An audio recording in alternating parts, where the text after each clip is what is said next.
Nah terus pertanyaan kedua dari Kang Anwar tadi itu memang problem ya. Tapi itu bisa diatasi lewat seni menulis. Biasanya kalau seorang penulis, apalagi di Indonesia itu kan gampang sekali. Kalau kata itu bisa bias atau majas, kan bisa dikasih tanda kutip. Dikasih tanda apa? Kutip. Itu memang nyata ya.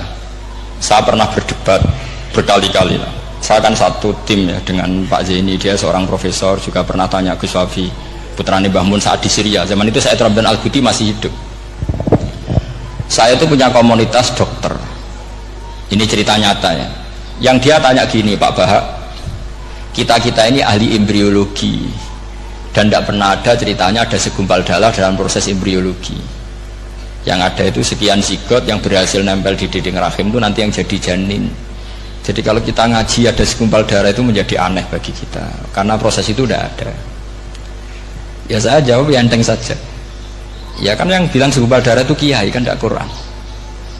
Makanya benar Kang Anwar tadi yang ngomong itu mufasirnya atau kiainya yang nerjemah. Kalau Quran hanya bilang min alakin. Iqra bismi rabbikal ladzi khalaq khalaqal insana min alaq. Alaq itu kan dari kata alaqa ya'liqu alaqon, sesuatu yang nempel itu namanya alaqah. Makanya di Alfiyah ada wa ulqatun hasilatun, ulqah itu sesuatu yang terkait atau yang menempel.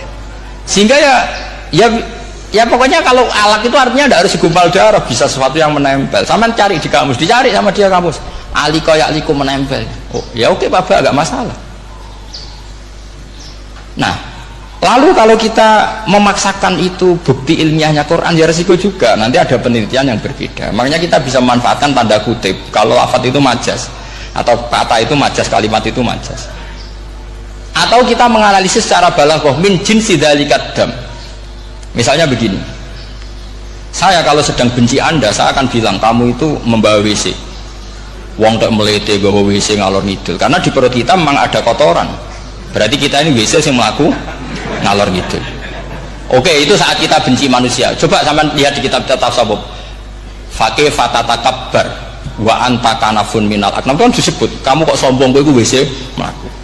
Tapi nanti kalau kamu ngaji di alam rohani, kamu disebut laqad khalaqnal insana fi ahsani taqwim. Artinya bisa saja alakin ini benar-benar maknanya segumpal darah, tapi dalam konteks manusia jenis kamu adalah jenis segumpal darah, bukan dalam proses embriologi mengalami segumpal darah. Kita masih bisa berkelit asal kamu ilmunya banyak, hafalaman banyak, tetap bisa berkelit. Problemnya kadang kita tidak punya ilmu. Loh ya, ini kisah nyata ya. Jadi kemarin entah tanggal berapa saya lupa, itu kan Kemenak datang ke Yai, ke Mbah Mun, ke Gus Zofur. Di antara usul saya seperti itu, mbok terjemah Kemenak kalau yang terkait sain itu dikasih bahasa yang bias, karena nanti kalau tidak bias ini nanti ada penelitian kelihatan Quran dianggap loh ya, dianggap salah, sebenarnya salah yang terjemah, atau kita yakin sesuai ilmiah ternyata suatu saat ada penemuan yang berbeda. Kita bisa manfaatkan tadi seni menulis tadi, misalnya tanda kutip atau dipakai kata bias. Ya misalnya begini, contoh paling gampang tadi, misalnya kita bangga misalnya Quran terbukti benar ketika mengatakan wa ja'ala bainahuma barzakha wa hijra mahjura, antara air tawar dan air laut itu ada pemisah. Kita mungkin ya setuju nyari-nyari ayat tentang Big Bang, tentang apa ledakan yang dahsyat. Tapi apapun itu teori itu bisa iya bisa tidak. Nah itu kita bisa manfaatkan tanda kutip. Atau seni pakai lughat. Saya beri contoh seni lughat begini. Keyakinan santri yang di sini, yang di kewagian sini, makhluk itu yang terkenal kan 3, manusia, jin, terus setan. Sudah kan 3 itu. Keyakinan sampean manusia dengan jin sama apa enggak? Beda kan, katanya beda. Terus jin dengan setan itu beda apa sama? Enggak, sampean jawab. Beda, rata-rata santri fikih bilang beda, karena jin itu bisa mukallaf, bisa sholat, bisa enggak. Kalau setan pasti enggak sholat. Tapi pecinta orang sholat dia, kalau orang sholat datang, penggemar dia, mau ganggu gitu. Nah sekarang pertanyaannya gini, lalu ketika para ulama mengatakan jin dan malaikat itu beda, jin dengan setan beda, tapi di Quran itu ada loh ayat fasajadu illa iblis kana minal jinni fafasaqa an amri rabbi. Jelas ayatnya di surat Isra kalau nggak salah tuh, kana minal jin. Karena ana sapa iblis iku minal jinni. Padahal tadi Anda yakin iblis dan jin itu tidak sekategori, tapi ayat itu karena minal jin. Caranya gimana? Gampang, sama cari di tafsir Baghawi atau tafsir Ibnu Katsir. Caranya adalah dianalisis secara lughah. Sesuatu yang enggak kelihatan atau yang gelap disebut jannah. Misalnya malam, kata Quran apa? Falamma janna alaihi lailu ra'a kaukaba. Karena malam itu gelap disebut jannah. Orang yang gila karena masturul akli disebut majnun. Karena madatul kalimah sama-sama jinnun.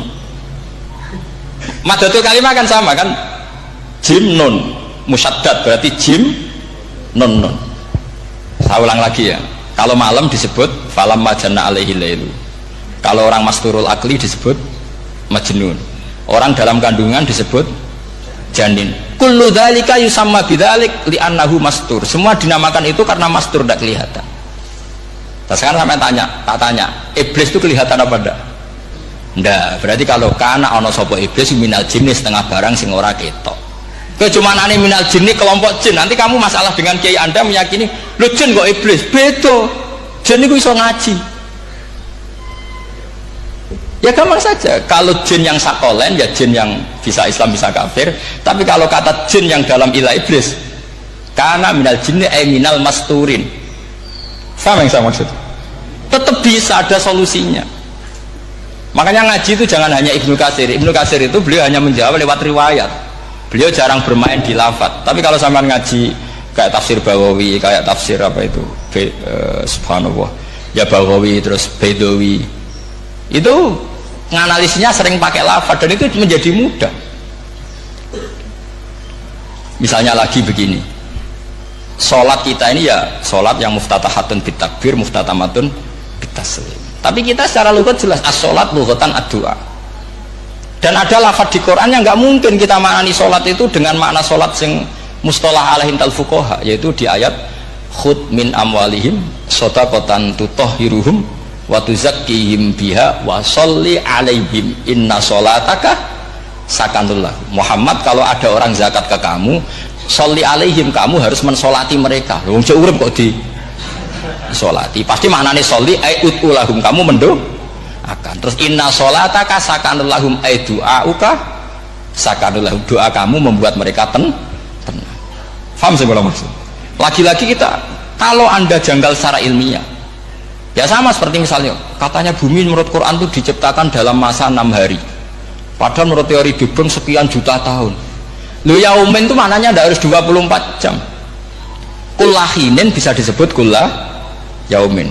Buktinya ayat yas'aluhu man fis samawati wal ard kulla yaumin huwa fi sya'an. Apa Allah memutus sesuatu nunggu 24 jam? Kullahinin wa kulla waqtin huwa fi sya'an. Makanya di terjemahan UII termasuk saya usul visitati ayam itu dalam 6 masa. Karena kalau orang bilang hari, asumsinya itu 24 jam kali 6. Itu masih bisa, masih, meskipun mungkin seperti itu, tapi ya mungkin tidak. Tapi kita masih bisa bermain kata gini, ku dinetralisir. Yaum maknanya hin. Napa maknanya napa? Hin.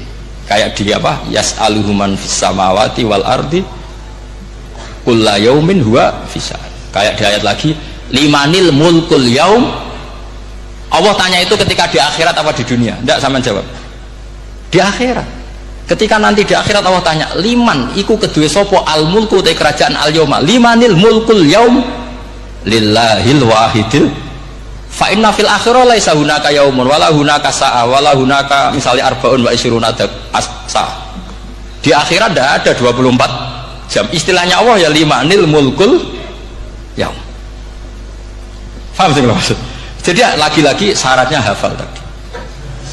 Nah, jadi artinya lafadz yaum dipakai di Quran berapa kali, konteksnya apa saja. Ya saya kira demikian.